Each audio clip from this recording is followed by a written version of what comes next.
এটা কি ভাই দেখতেছেন তো? এটা কি আপনারা যেটা দেখতেছেন সেটাই এই একটা আছে। হ্যাঁ, এটা সেম। এগুলো আমাদের দেশে প্রচুর চলে। এখন বলবেন যে ভাই এখন এটা নিয়ে ভিডিও করতেছি কেন? আমি কালকে একটা ভিডিও দেখলাম, আমাদের দেশের টিকটকার যে মানিক মিয়া অন্তত এই কোমল পানীয় যা আছে সবগুলো কিনে আনছে।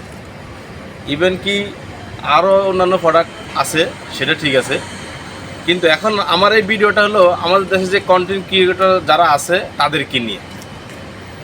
এখন বা আমার প্রশ্ন হলো যে আপনারা যখন এই জিনিসটা কিনে নিচ্ছেন, বলবেন যে ভাই আপনি কিনে নিচ্ছেন। না না ভাই, আমি দোকানদারের কাছ থেকে ধার নিছি, এটা ধার নিয়ে আমি আবার ফেরত দিয়ে দিব।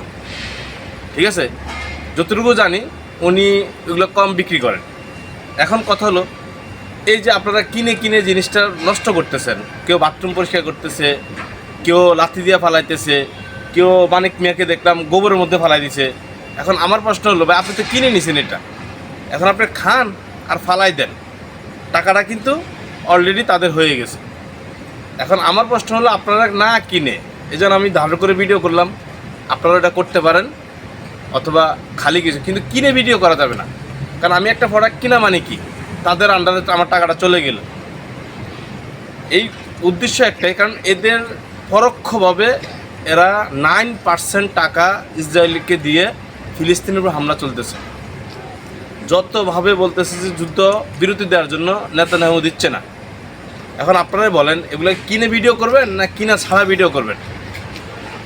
আমি আপনাদের উপর ছেড়ে দিলাম।